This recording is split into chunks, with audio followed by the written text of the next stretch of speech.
Good afternoon and welcome to the 2023 National Trust Heritage Trade Show.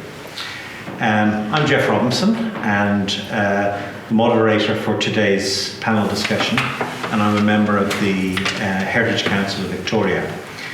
Before we start, in the spirit of reconciliation, I'd like to acknowledge the traditional custodians of country throughout Australia and their connections to land, sea and community. I wish to acknowledge that this event is taking place on what always was and what always will be the lands of the Bunurong people of the Kulin Nation. We pay respects to their elders past, present and emerging, and extend that respect to Aboriginal and Torres Strait Islander peoples today. The Heritage Council of Victoria are proud sponsors of the 2023 National Trust Trade Show and the 2023 Australian Heritage Festival in Victoria. The theme of today's discussion is looking to the past for a sustainable future, the common ground shared by sustainable building and the heritage conservation industries. And as part of that, the construction industry contributes greatly to landfill, resource depletion and carbon emissions. The cement industry alone is responsible for about 8% of global carbon emissions, more than from aviation. There's a real need for change and there's a growing willingness to change. Traditional techniques and materials and the conservation of existing buildings are very much part of that solution. Today we meet to discuss the following themes: embodied carbon and life cycle, operational carbon, and how we can leverage the shared ground of the sustainable construction heritage conservation industries to get heritage advisors, architects and engineers and the traditional trades to work closely together to improve the ability to maintain what we have through design, materials and maintenance. My experience in the design of sustainable buildings and sustainability of heritage buildings, I'm currently working as a consulting engineer for a company called Oricon and work as a sustainable design professional. And I'm the chair of the Heritage Council's Cultural Heritage and Climate Change Committee. And we have a fantastic group of panelists here. We have Alvin Williams, founder of Loudsoft Architects. We have Becca Roberts, stonemason and Melbourne University Faculty of Architecture PhD candidate. And we have James Charleswood, Director of Cathedral Stone. Welcome to you all. And because we're going to have a session of about 45 minutes of questions, and then I want to allow at least 15 minutes for folk in the audience to go and ask whatever questions you want. You've got this amazing group of people that are here. Don't miss out on the opportunity to go and ask some questions. So as you're going through, if you have some questions, maybe make a note of them, and then I'll allow plenty of time for you to ask them later on. So we might start off with a nice easy question. Can each of you please talk briefly about your personal journey in heritage conservation and traditional skills? What compelled you to this work and what sustains you? Would you like to start? So I did a arts fine arts degree prior to my apprenticeship as a stonemason, and I fell into stonemasonry completely accidentally. I came across some stonemasons' work with a friend, some half-carved stones, and I had a light bulb moment that I'll never forget, that I thought, I know how to do that. I know I can do that. I just need to learn how. And I went back to my office job the next day and started researching how to become a stonemason. That was in Sydney. But I do think that the older I get, the more I acknowledge my childhood, my upbringing in a family that was very hands-on. And my dad, when I was aged 1, my dad started building a boat, and I was by his side for the 6 years that it took him. And so I was brought up in a family that was very much focused on on care and repair and maintenance, and it's in my bones. And the second part of your career? The second part of the career in heritage. So once I found heritage, I found my place. I found my people. I found my tribe, as they say. I've had such a fulfilling career in heritage that I've just followed my nose and done what I have felt is most fulfilling, and it's always been within the heritage spaces, whether here or overseas. I've been surrounded by some very great mentors, both within my formal education and employment situations, and been very grateful for that. And can I ask you, you're doing a PhD at the University of Melbourne? I am. Can you tell us about what that PhD is about? Well, I can. So UNESCO have the Convention for Safeguarding of Intangible Cultural Heritage. And so what I had been reading, so I did a master's at Sydney University and then went back to working as a project manager in predominantly stone-based projects, but what I've been reading in literature and elsewhere, I found just really wasn't quite grasping my experience as a heritage tradesperson. It's very much from the outside looking in and the top looking down. I thought we really need to be capturing the voices of the tradespeople themselves. And I came across I'd been aware of the Intangible Cultural Heritage Convention, and I thought, well, maybe this is a way into actually focusing on that, that the tacit knowledge and embodied knowledge and tacit skills of tradespeople that is hard for people outside to really understand and value if they've not been in touch with the materials. They've had years with their tools, and they understand buildings in a way that others don't quite. And I think there's a lot of value in that, but it hadn't been quantified or written down so much from the perspective of tradespeople. So that's what led me to the PhD. Fantastic. Can't wait to read it. Sounds great. Alvin, can I ask you the same question? Talk a little bit about your journey. So I think that I became interested in this stuff when I was about 15 years old. And I was very fortunate. My grandparents took me on a holiday to the south of France. And I can remember walking around a Roman building, it's a 2,000-year-old building, and actually seeing the marks in the stone and seeing how low the ceilings were in the rooms and things like that. And I think that it had such an impression on me that I was like, that's something I want to know more about, and I want to have a career to do with something like that. And it was very much, I of course didn't have the language to understand what it was at the time, but since then I've come to realise it's very much about understanding who we are as a people and how we leave our marks on the world. And there's, what we value and what we spend our money on and spend our time on leaves different types of marks. And I was fascinated with that. So almost like the cultural sustainability side of sustainability and that sort of thing. So I've sort of come towards more heritage work because I've been in my own office. I'm an architect, striving for how do we get closer to using regional materials, how do we get closer to using local labour rather than paying shareholders of some faceless company somewhere else in the world. And I'm sort of getting closer and closer to this sort of join between sustainability and heritage work. Fantastic, thank you.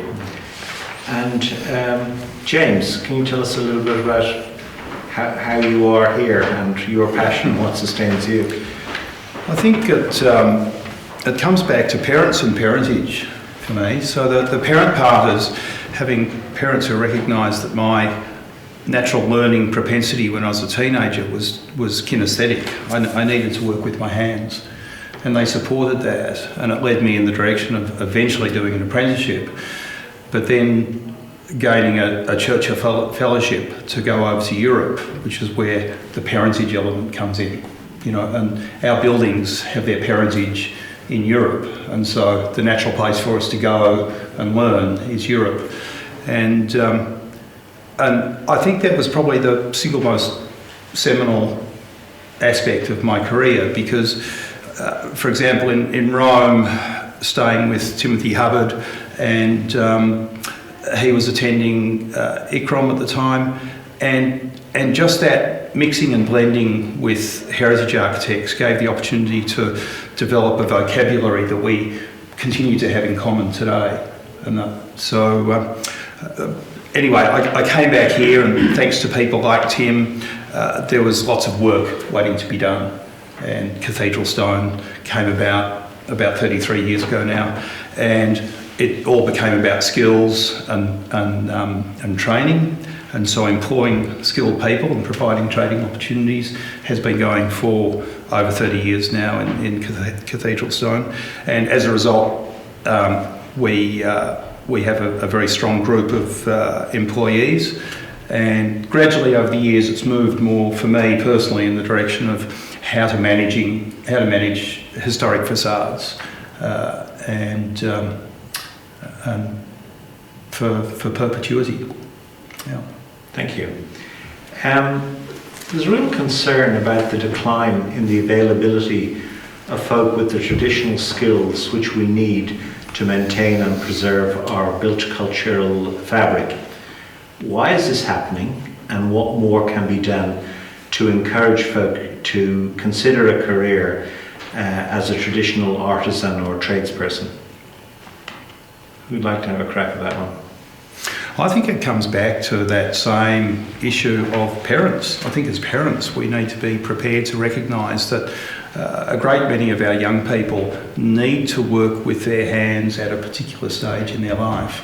They can always return to academia, but the importance of inculcating in our children the need to work with their hands. We all need people to work with their hands and develop skills, and with that comes knowledge, and with that comes the care of our buildings. That's well said. Becca, any thoughts on that? I mean, Well, have you worked in both camps, shall we say? Yeah, I mean, I think, broadly speaking, it's a large, society-wide problem that we live in a disposable society. We live with design obsolescence, and I think that's too big for us to tackle. So in high schools, they're reducing the number of skills that are taught. There are various reasons behind that, whether it's they're risk averse, they don't want students hurting themselves with sharp tools and what have you. But I think James is right that we really need to be better at instilling an ethos of care and repair and maintenance from a young age, that we can't just throw these items away. The planet can't afford for us to do that. Alvin, do you want to add anything on your thoughts on that? Yeah, I think what I would add to that is it's bottom down, like bottom up, but it's top down as well. And I think that we sort of live in a culture where like business success and profit and money have all this high value, but time and presence and craft and attention to detail don't have a high value. The irony is that when you get to a certain level of wealth, suddenly all those things are valuable again. So that the clients who are often striving for the most sustainable, the healthiest materials and the highest level of craft are the ones with the most money.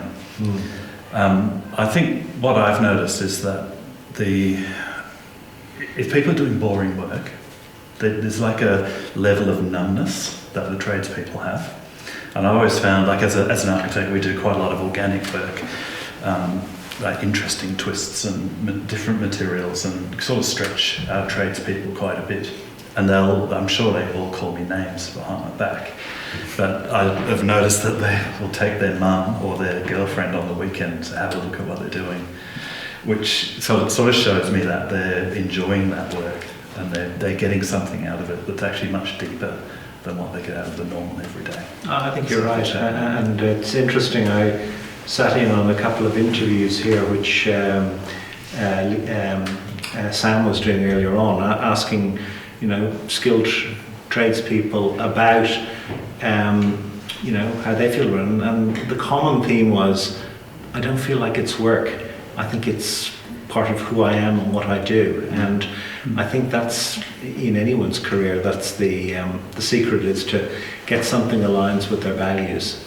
And that kind of neatly follows into the next question, which is, if you were talking to a school leaver who's contemplating his or her career about what they should consider, about whether they should consider a career in the many aspects of heritage conservation, traditional skills and sustainable buildings, what would you say to them? I can go first. Well, I am doing a bit of teaching at the moment at the university, and it's been a point of discussion amongst us that the students who are coming through university now, just a few years ago, they were marching on the streets for climate action. And I really do genuinely feel like this is a tangible way that you can be part of a solution and enter into a career of very satisfying work. So that's one point. I would also have to say that it is a career that from quite a young, once you've completed your apprenticeship, or like me, I took a break from my apprenticeship. I travelled overseas, as James said earlier, going overseas, particularly to Europe, is such a formative part of a heritage tradesperson's career, and so important to do. And I would also say, look, I don't, throughout my career, I've never really needed to speak about my gender, and I try not to. I don't want to be sort of a pin-up female tradesperson. However, what I will say is that it has never been an issue. I'm so lucky because heritage tradespeople are different. They're artisans. They work with their head and their heart. They truly do, and not to diminish the value of sort of more mainstream tradespeople, but I've never had to, from day one, feel any different as a female. James, your thoughts on? Well, I think we're very fortunate in heritage in that we can approach it from two angles. It's got a very strong academic aspect, and it's got a very strong trade aspect. And so for a young person contemplating heritage, they can enter either way.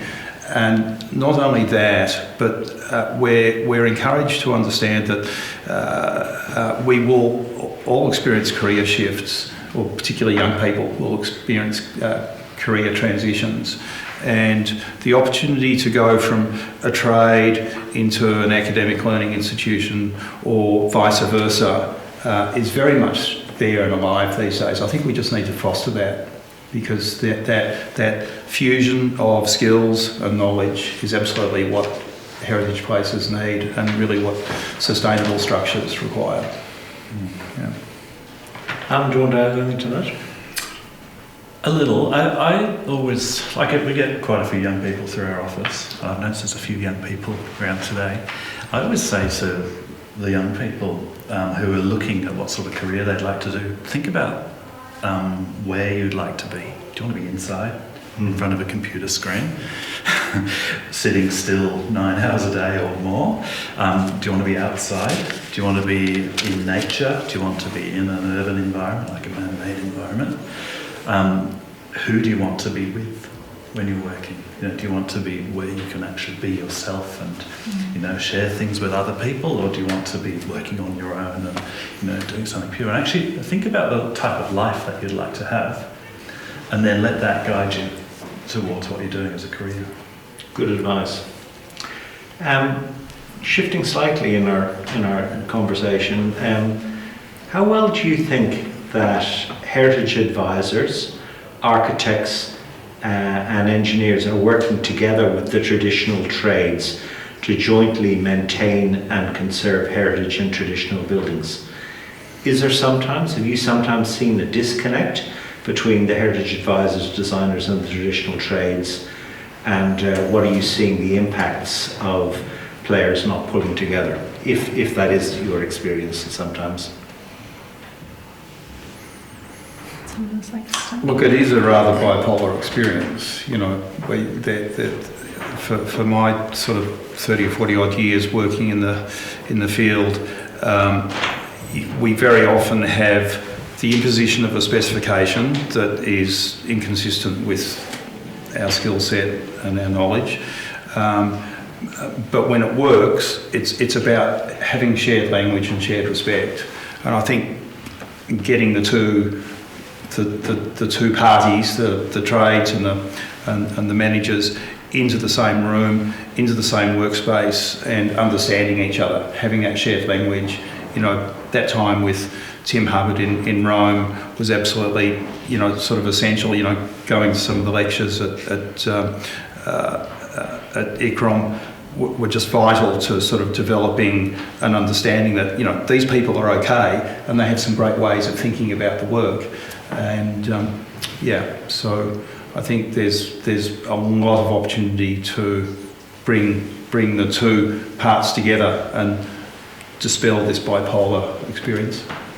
Rebecca, what's your experience of that and working on both sides in different parts of the industry? I think like any industry, sometimes things are done well and other times there's things that we can learn, but more often than not, we do find that there is a disconnect.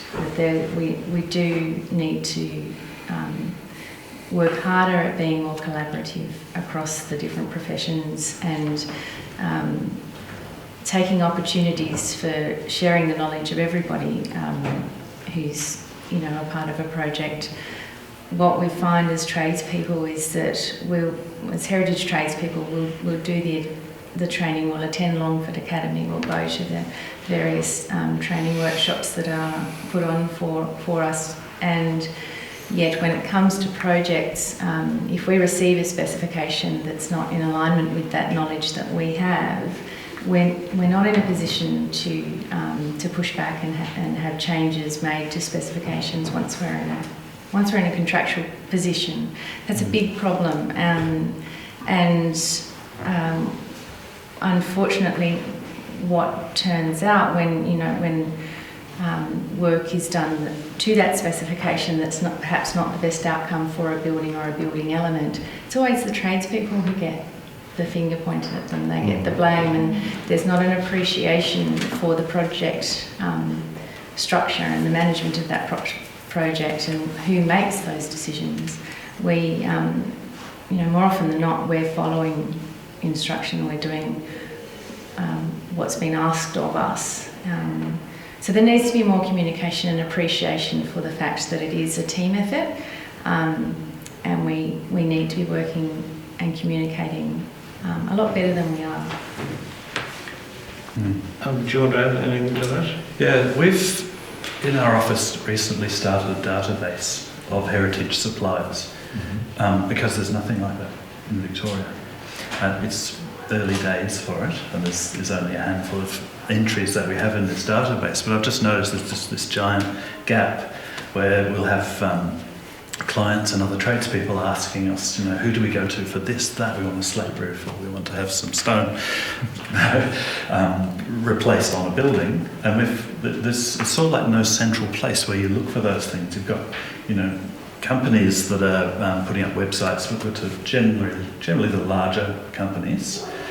If you want traditional post and rail fencing work, you won't find that stuff on the internet, and so it's how do you actually put together people who can do those things, who use those timeless techniques and actually have those skills behind them. And what I would love to see is that picked up either by the National Trust or Heritage Victoria, and that there's actually this way of sort of connecting everybody and providing information. Yeah, I think I've seen that the National Trust does have a register of some folk, and presumably that's going to expand and continue. I'm seeing lots of nodding heads, which is great, fantastic. But I think your point's well made. The Tasmanian one's very strong. Okay, so I always say it's wonderful to go and see something that's really good and then aspire to be as good as that. So that's great. We went to Tasmania.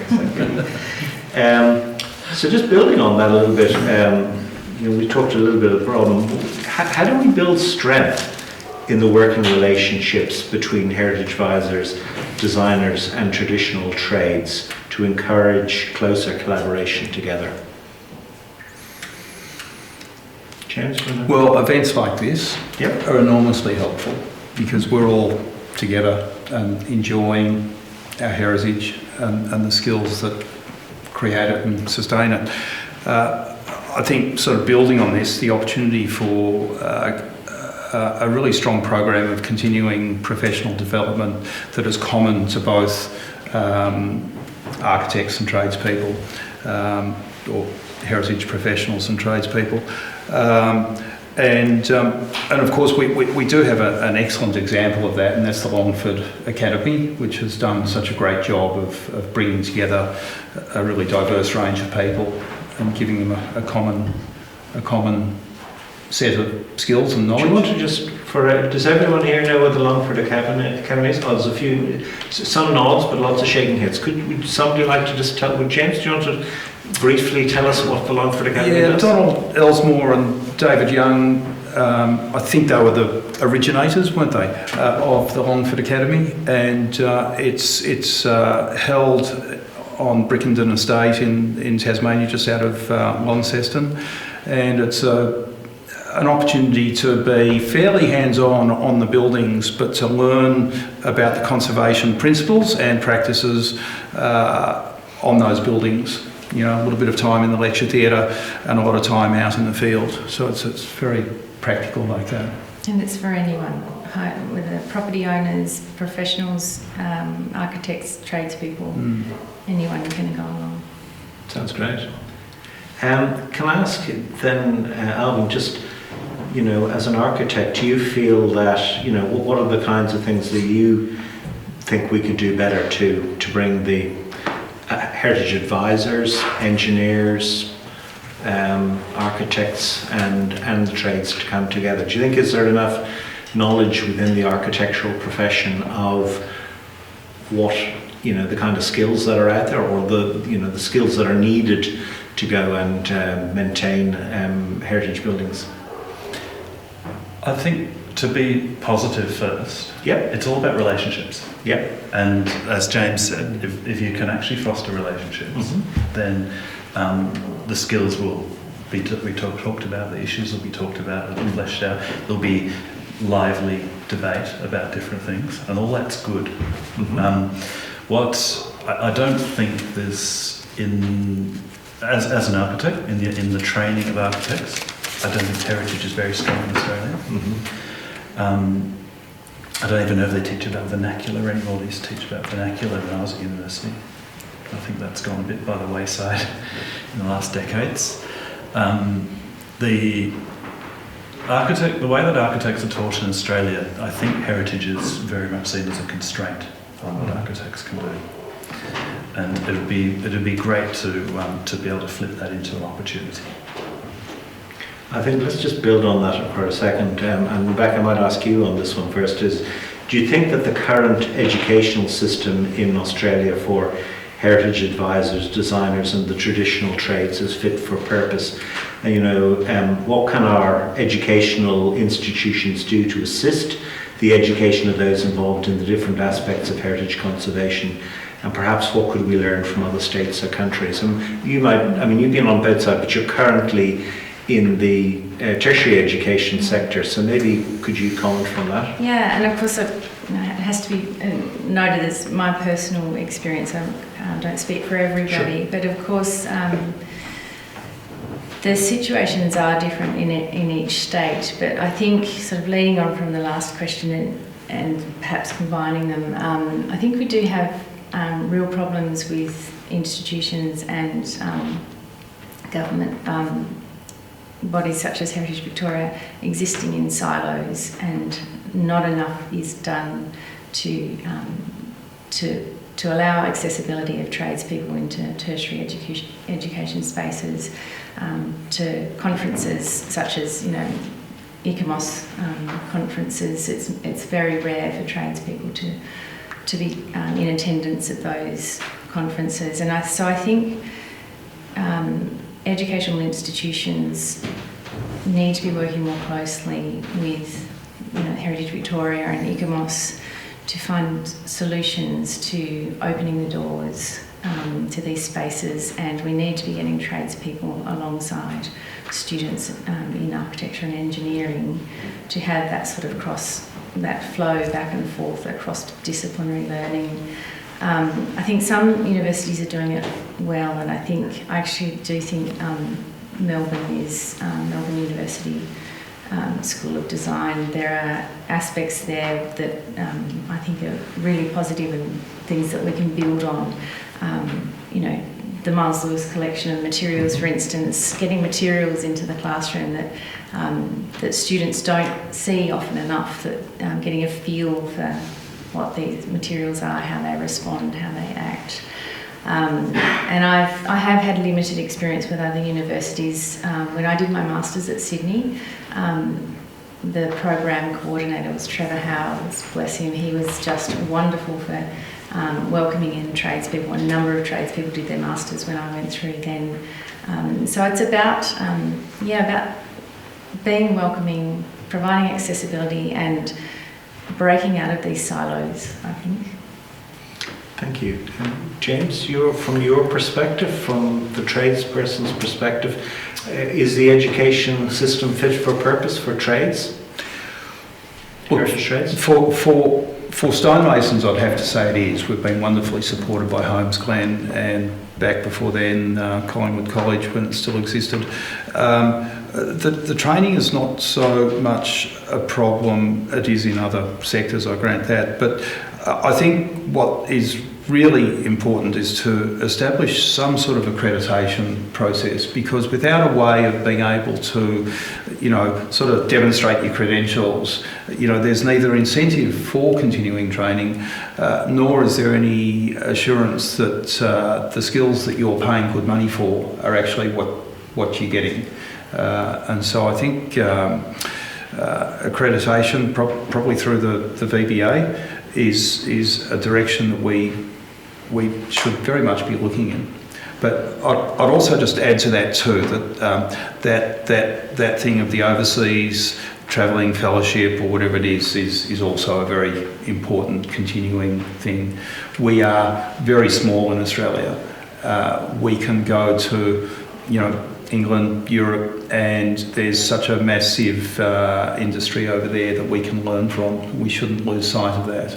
I think our local institutions have tried to step up to the task of training, as they should, but we shouldn't lose sight of that earlier generation of heritage architects who all went overseas. They all went off to ICROM and University of York and the like, and brought back an exemplary level of expertise that put us in good stead. And I think that's been diluted somewhat. Now, can I ask you, in thinking about architectural training and so on, do you think that students would benefit by having, learning about, lather and plastering, or, making a slacking lime, or all the things that are out here today? Do you think is that happening at universities, and if not, should there be a component to that? I think that I'd like to answer the question the others answered as well, because sure. and I'm going to be very unkind here, but I don't, as somebody who employs architects regularly, the architectural training that I see in Australians isn't fit for purpose. Our best successes with employees are actually staff who've trained in South America or Europe or Asia, and if they're from Australia, the least amount of architectural education allows them to go forwards in the office and build faster. So more of an apprenticeship style? No, I think that the architectural training in Australia is biased towards creativity and design at the expense of understanding materials and how things are built. Okay. And so I would unkindly call it a miseducation that we need to do something about in Australia.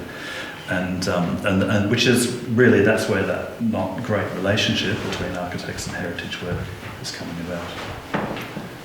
Thank you. And Rebecca, you touched on a little bit about the what more organisations like the National Trust, Heritage Council, and Heritage Victoria can do to encourage all parts of the industry to work together. And obviously, the Heritage Council were super interested in supporting a day like this, which brings things together. But what more could we do? What more kind of tangible things could the National Trust and Heritage Council do? I think I think one of the problems, which is why I hesitate, is because we need to be having some very frank discussions about these things with those bodies, with those people. I think that there needs to be a shift in mindset and language that they use when talking about tradespeople. When I've been to conferences and taken part in courses run by the Institute of Architects, the language about tradespeople is often negative. They're often pointing out work that's not being done to a high standard, and we need them to use their influence to really bolster and support us and showcase the good examples of work and really celebrate with us when projects are done well, and to communicate that back to industry and across industry wherever they can with us. I think that also yesterday somebody touched on the role of social media. I really do think that's a means of communicating with younger people in a positive way. There's so many people on Instagram and TikTok overseas, tradespeople displaying their work in a really fun and accessible way, and it really shows it shows the world what being a heritage tradesperson really is about. It is a rewarding career. You're producing work that you can be immensely proud of, and so perhaps National Trust could be supporting us in some way to do that. But just really thinking about when heritage professionals speak about heritage trades, just pause a moment, and before you say something negative, help us and say something positive. That's a really good point. Do either of you want to add to that? Look, I'm not sure whether it's a direct response to what your question was, but there's one thing that we haven't talked about particularly, and that is the contracting arrangements around heritage and the inclination, well, it's more than an inclination, the fixation with compulsory competitive tendering is quite problematic. I don't know what the answers are, but there needs to be stronger negotiated arrangements where a project and a tradesperson can be matched to each other. Of course, there needs to be some form of market testing, but that doesn't necessarily have to be done through a competitive process, because particularly in my work inspecting buildings and documenting facades, the amount of work that I'm seeing that have been done by my generation of stonemasons that is really just of a very poor standard, and it's not necessarily the error of those stonemasons, but it's an error in the process where it's the lowest price that wins, and therefore it's a race to the bottom. The consequences of going for the cheapest price means, well, we want the cheapest job, and that reflects. So I think that's just something critical to put out there. Well noted. Alan, do you want to add anything to this? Roll I think that we've got a problem with colonialism. Okay. And the heritage of Australia is about colonialism, because we don't talk about the rest of the heritage most of the time, of which there's a lot. But we've got this colonial period.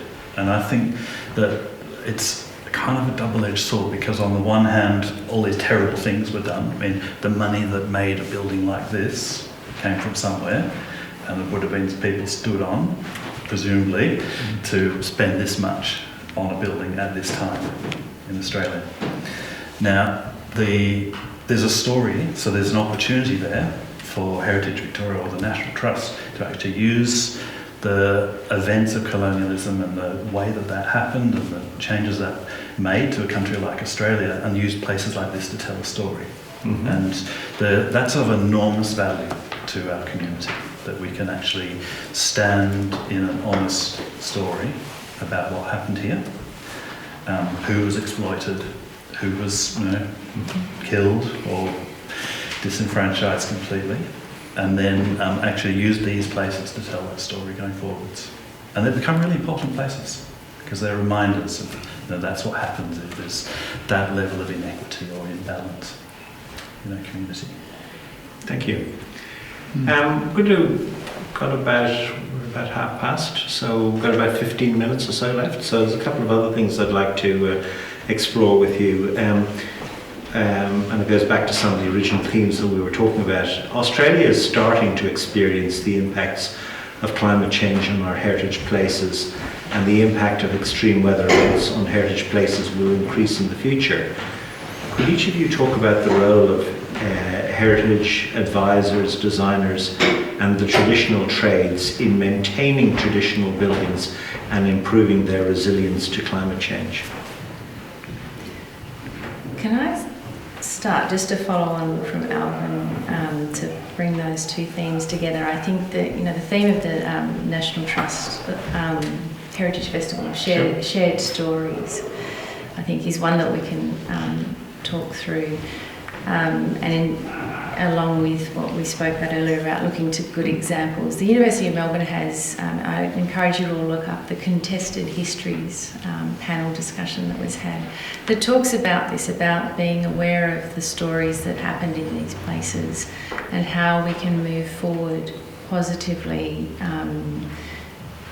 building constructive relationships with our past, with our future, with who we want to be moving forward. So I would say that tying into that theme, that so much of what we need to do in our historic places, whether they be built colonial places or otherwise, is focus on an ethic of caring for country and bringing our Indigenous community into that conversation about who we want to be and how we want to care for this country that we're on. And I think I'll pause at that point, hand over, and I might have more to say later. Sure. I think one of the really useful things to remember about heritage buildings is that they've been constructed using primary materials and using trade skills, and there's a real absence there of industrial process. Now, in terms of the future, particularly given the supply chain issues that we're having these days, we're in a really great position with managing and maintaining historic buildings to, as long as we can access those primary materials and maintain the skills, we've actually got a very adaptive formula there. And something that adapts extremely well into contemporary construction as well. Buildings that can be serviced and maintained just with skills, just with raw materials. The raw materials that we acquire from this land right here at very low cost to the environment and for generations of perpetuity, and not the sort of trash that's built these days that needs to be reclad and rebuilt and knocked down and built again over and over again, but truly and genuinely amortising the cost of these precious resources for generations to come. So I think there's a great deal to learn from the heritage industry and new construction. Alvin, do you want to add? I mean, you work in both sustainability and heritage. That's right. It kills me that we're building houses that last 50 years, and life cycle is being diminished and diminished. It really bothers me that there's an unexamined, I used to call it an unexamined assumption actually, that cities were the best way for people to live, because the whole architectural planning, building industry has this belief at the moment that we just make a sustainable city, that's the best way for people to live. So I used to sort of say that's an unexamined assumption, how about we examine it? But what I've realised now, it's not an unexamined assumption, it's a lie, because someone's benefiting out of that process enormously. And if we start to look at not just sustainable ways of building and using simple materials, but also our relationship with landscape and our settlement patterns, which go back 200 years in Australia, people came on boats with hand tools and made this stuff. It's not that hard. And I think that there's some really big cultural shifts that need to happen to sort of bring actual humanity back into the way we build. And part of that, the consequence of that will be an enormous valuing of, hey, people were doing this already. Rediscovery. I remember asking an architect at a conference, and a Georgian architect said, we don't have any sustainable architecture in Georgia. Not Georgia in America, Georgia in Georgia. Mm-hmm. And I said, no, it can't be right. You must have a history of building or something like that. And then a few weeks after the conference, she sent me an email. She said, you're right. She said, there's these old buildings and all the people love to work in them. And they like museums these days, but everyone loves working in them because they're warm in winter and cool in summer. And, we do actually have a sustainable building tradition. I think if I could just briefly build on what you've both said, Alvin and James, an understanding, and this comes from the way that we educate our architects, I guess, as well, an understanding of material extractive processes, an understanding of, as stonemasons, we're often visiting quarries, we're testing, we're monitoring the performance of material over a long period of time, and just really connecting with how materials work in themselves. The process, whether it be timber, stone, whatever natural primary resource you're using, how that performs in a building, in different parts of the building. And something that I've learnt from James years ago is to think of building facades and buildings as ecosystems, and to understand how materials work with each other.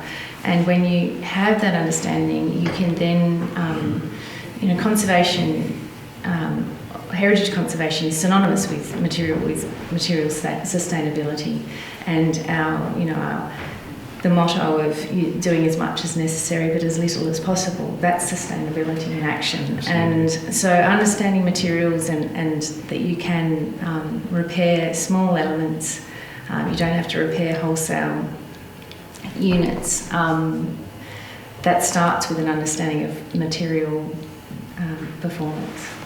We're just building on that a little bit.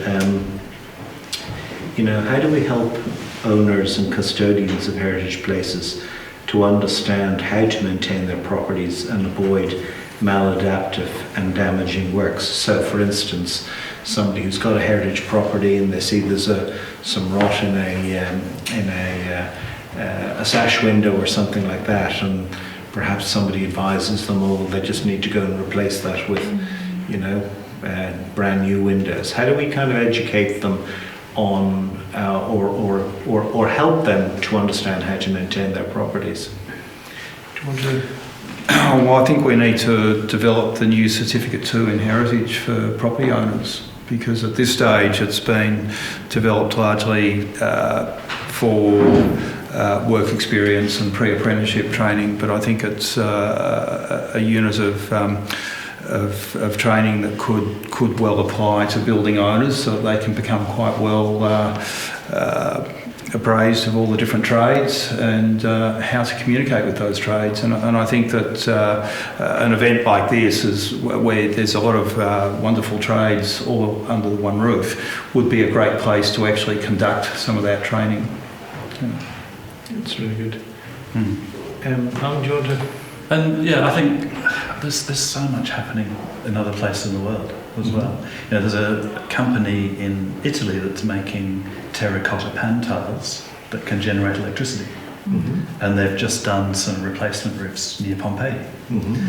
And so there's all of these creative things that can happen in other places. And Australia, we don't have to think about any of those things here. We've got this little tiny industry and this massive sort of throwaway fast food, fast fashion sort of building industry that's dominating everything. And I see really that there's got to be some top-down legislation about building longevity. And that it would be a very quick way to throw some value into heritage trades and heritage buildings. And how about legislation that said buildings got to last 200 years? It's got to be designed with materials that last 200 years. No, that's 4 times longer a lifespan as a conventional building. So automatically you've got a quarter of the embodied energy per year. And perhaps also a greater focus on build quality. I mean, one of the challenges I think at the moment is that oftentimes you look at a new house that's being constructed and, it's a theoretical construct to think that it actually meets the neighbours' ratings in terms of airtightness and insulation and things like that. So, I think sometimes I observe that older properties seem to, they've been built better at different times. Absolutely. And then there's simple things like years ago we did some research on, we couldn't find a definitive answer on what was the best in terms of carbon and energy comparing tile roofs to metal roofs. And so we started to drill down into the data and we sort of very quickly realised that there are many times more, so a lot more energy consumption goes into a metal roof compared to, say, another unglazed terracotta tile roof. And also the longevity, so the metal roofs now, because they're so controlled how much galvanising goes on metal or how much coating goes on metal, you're lucky to get 25 years performance out of a roof, whereas you take a tile roof or a slate roof, it wouldn't even need maintenance in the first 25 years, probably not the first 100. And so we started looking at this, and the factors sort of go to 20, 40 times more energy across the life of the roof to have a metal roof compared to a tile roof or a slate roof. And when we went to BHP and we said, asked the sustainability people, is this true? Is this like we're getting these numbers? And they said, yeah, we have the same problem. Well, once we can make green steel, we should be able to turn it around. So once we're using solar power, hydroelectricity to make steel, we won't have that issue. But they said, no, you're right. That there's between 20 and 40 times the amount of energy in roofing a house in steel compared to tile or slate over the lifetime of the material. It's quite profound. That level of inefficiency is quite well accepted by the community. And I suppose you do get issues of kind of trade and practice. Like, I mean, it truly amazes me when you go out and you see a lot of new housing estates and the roofs are all black, and you just think about the benefits of perhaps them being white and not getting all that embodied heat gain coming into the spaces and things like that. So maybe they think there's an education piece about what what sustainable architecture or sustainable building looks like. Can I just briefly comment on how to help building owners? Please do. Absolutely. A message that came across loud and clear in yesterday's panel is maintenance. Before you get to the problem, make sure you're doing the basic maintenance. You're cleaning your gutters, you're renewing the paint, you're keeping, doing a monthly sort of walk around your property, be it a home or a larger property such as this or an institutional building. Just get to know your building, get to know what maintenance it needs, and that way you'll save money, save time, save a lot of damage that could have been avoided. Thanks for adding that. That's great. I'm just conscious of the fact that I said I was going to give you plenty of time for questions, and so can I just open up to the floor and say, does anyone have a question for this expert panel? Yes, please. Would you mind introducing yourself if you wouldn't mind first? I'm Maisie. I'm Beck's daughter. Fantastic.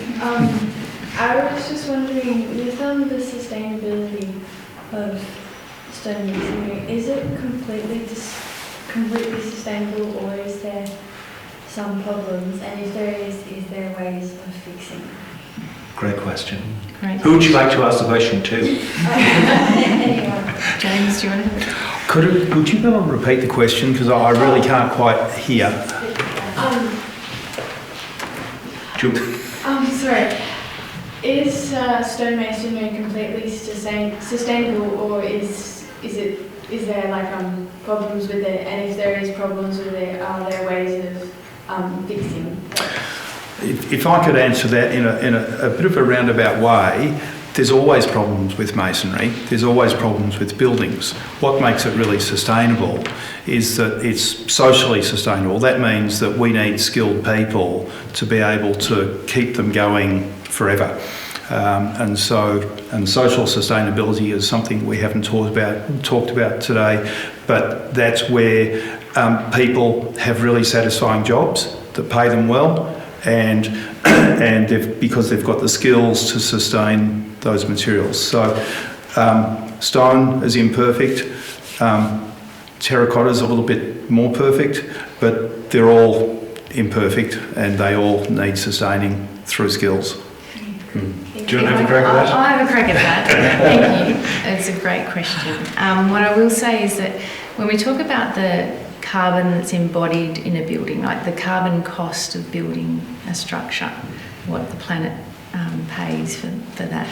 If we think about stone buildings that have existed for generations, thousands of years around the world, and there's nothing to say that they can't continue to exist. So that in itself is sustainable. We've got to think about, again, that ecosystem. So the lime mortars within buildings, as James says, nothing's fully without some kind of cost. But I worked on a structure in Ireland, a tower house structure near the Rock of Cashel, with between 6 and 8 foot walls. And once we sort of pulled out the stone to rebuild a section, the lime mortar right in the middle of that wall was still soft and malleable. And lime will do a wonderful thing where it can stay. It's a lively product that will recarbonate over time, it's self-repairing. If it cracks, it can mend that crack. So there's some wonderful things within masonry that are a lot more sustainable than how we build today with modern cements. And I could add that it's a technology issue, and there's a myth that we'll get better technology and will be more sustainable and cause less harm.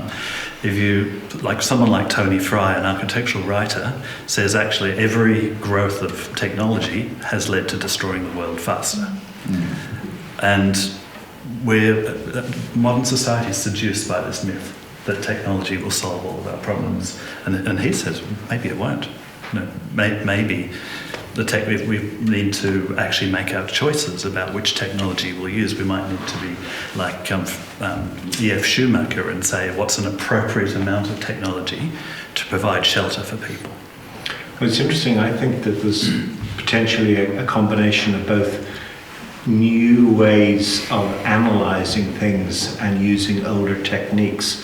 So, for instance, oftentimes the starting point is actually understanding what's the real performance of a building by measuring its thermal performance and its air tightness and its moisture, and then using that information as your starting point for what is appropriate solutions. And we've recently had a conservation expert over called Peter Cox from Ireland, and he's talked about a building that he worked on over the last couple of years, which was built in 1699, and that building had cement lime render on the outside of it. In the 1960s, they put pebble dash on it, which led to a whole load of problems with moisture retention and the very poor performance in the building. And they measured that building, they looked at it in detail and looked at its performance and said, look, if we put in a lime render that has actually got a cork in it and built into that, so it's still a breathable material. It will increase the level of performance, but the starting point was to actually measure where that is. So I think perhaps, and I'd be interested in your thoughts on this, is that it's a combination of traditional skills and perhaps the analysis that we can do to understand materials. What are your thoughts on that? I think since they started making plastic corks for wine bottles, the Portuguese have been very innovative with other uses for cork. And in a way, like, you know, if I go to a conference in Europe, it's the Portuguese who are talking about sustainability and sustainable building being how can we use things that grow on trees. While other people are saying we're going to get this spray-on titanium thing that can do this. They're talking about things that grow on trees. I like that. I think that it's a healthy way of looking at it.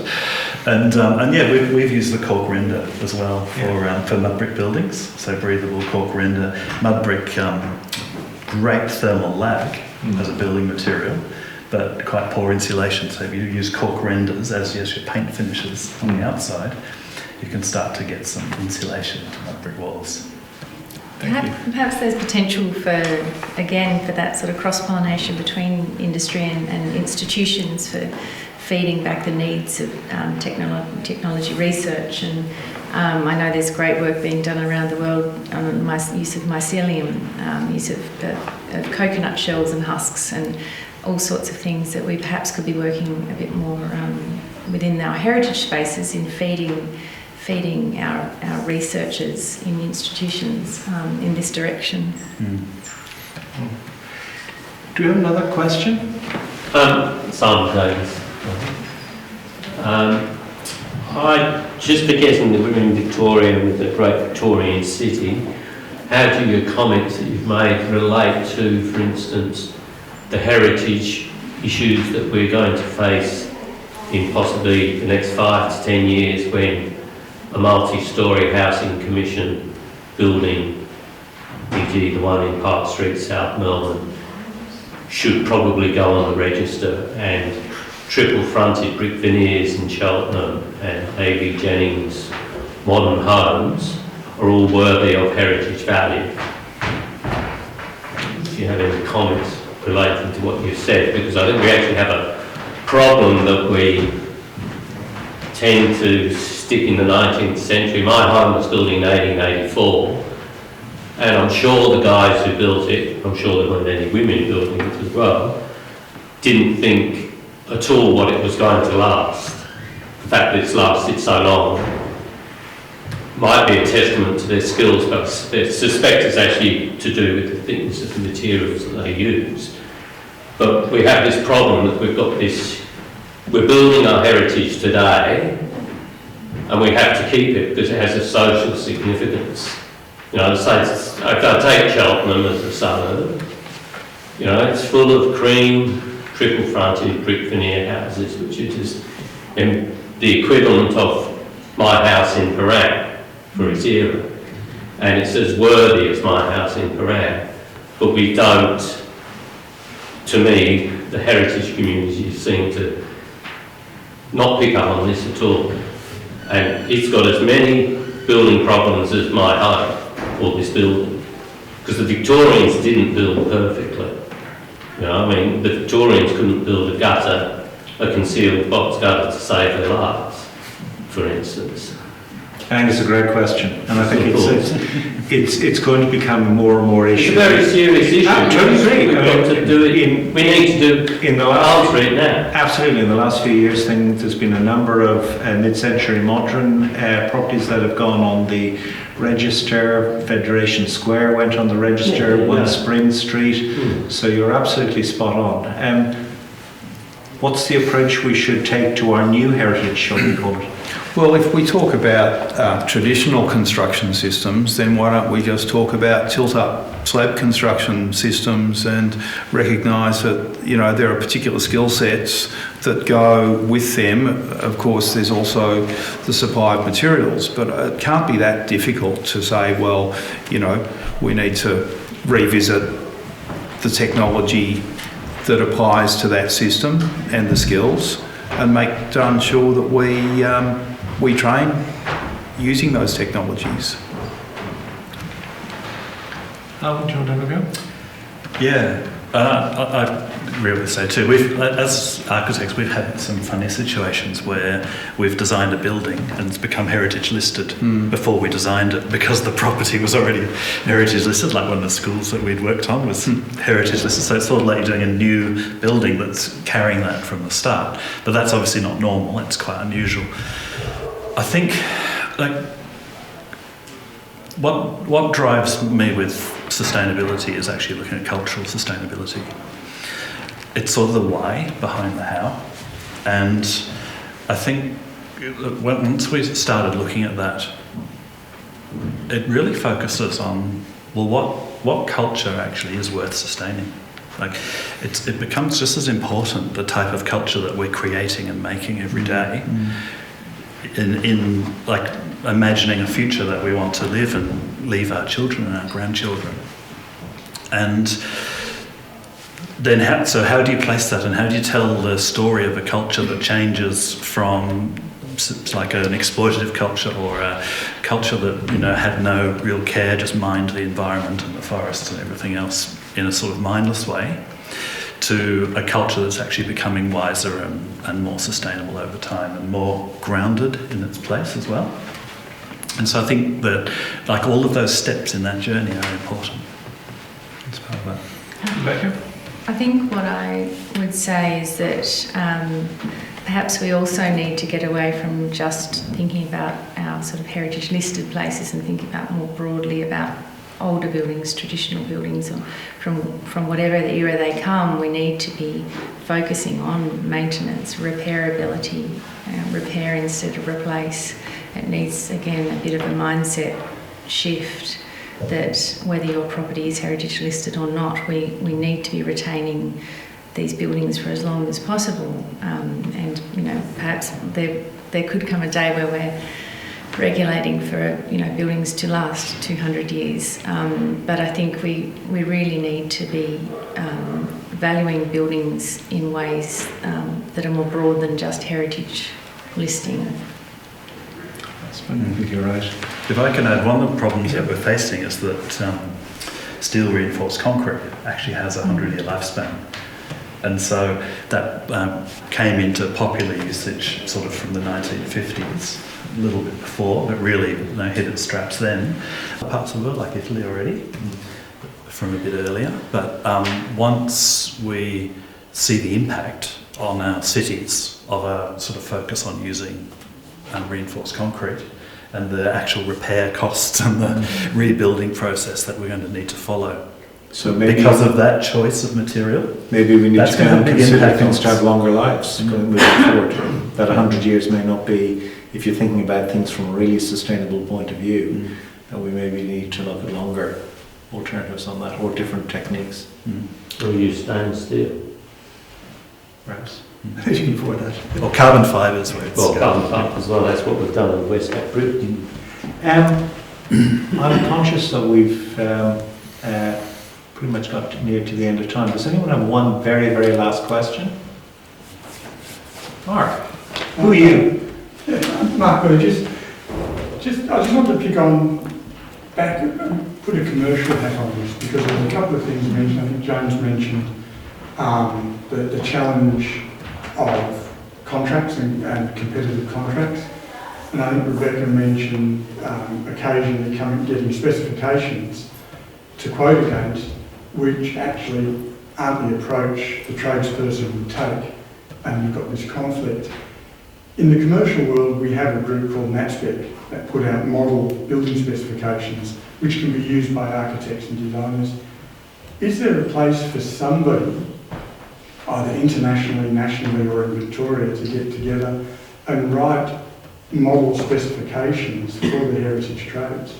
So here's a model spec for repairing lime and plaster. Here's a model spec for external stonework, that less skilled or architects and designers and building owners without the experience in these traditional trades can take the model spec and put it out to contract and have something that everyone can work to. I just wonder whether a body could be formed and whether that would add value to the commercial side of what we're trying to achieve here?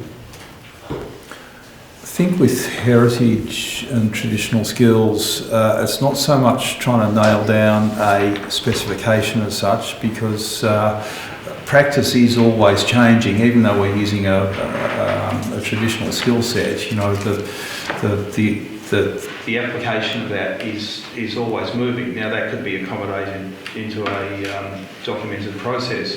But I think more importantly than anything is the performance specification, the actual, well, what are the performance objectives here? You know, picking up on the idea of collecting data from buildings, understanding the movement of moisture, thermal properties and so on. It's easy to start to say, well, look, in order to preserve this structure, we need to ensure that moisture can continue to move in a particular way. So in specifying a particular stone, it's not going to be this is it, but these are the performance characteristics that are required from whatever stone is used in the future. So I think that those performance criteria are really critical things that could be documented. Yeah. I think as well, and it's not my wheelhouse to speak, we'd need someone like David Young here to speak about it, but I think there is work afoot by people like David Young and Donald Ilsmore in this space. However, I think that, look, and please don't quote me, I know I'm being recorded, but I think they've come up against problems with the way that materials, the performance of those are measured, historic materials versus contemporary materials. So I won't say any more on that because they should really speak to that. But what I will say is that they have, in lieu of that, they've started producing technical guides through the Heritage Victoria. And there is one on mortars, and I believe that others will follow. So there is work afoot, and hopefully that continues to be supported. It's actually worse than you said though, because the technical guides are wonderful, but if you go and try and get a building permit using traditional materials, what you'll very quickly find is that you need to have a performance solution written by an engineer. And we find all the time there's no performance solution. Like it's the deemed to satisfy things in the building code are things like brick veneer and tile roofing and corrugated iron. As soon as you go to mud brick or straw bale or cob or solid thick stone walls and things like that, rubble footings, you're outside all that stuff. You're in dangerous territory where, some of the jobs we do, there's 4 or 5 performance solutions required at $2,000 each, average, to allow traditional techniques to be used on the job. And it's only because we have clients who have the desire to do that and to be sustainable that's actually allowing that to happen. But it's almost like with the technical guides, then we need a generic performance solution, or we need someone to work with the NCC to actually start to get those things into the deemed to satisfy solutions. Look, I think we could go on all afternoon, but I think there's still more of the wonderful festival or trade show to go and have a look at. So I'd just like to thank our expert panel of Rebecca, Alvin and James for giving up your time and sharing your knowledge and passion. And I'd also like to thank you all for coming, and also to the National Trust for putting on this inaugural National Trust Heritage Trade Show. Hopefully it'll be an annual event, and I'd also like to thank the Heritage Council for supporting it as well. And thank you very much for all coming along today and sharing your passion and presence there as well. Thank you.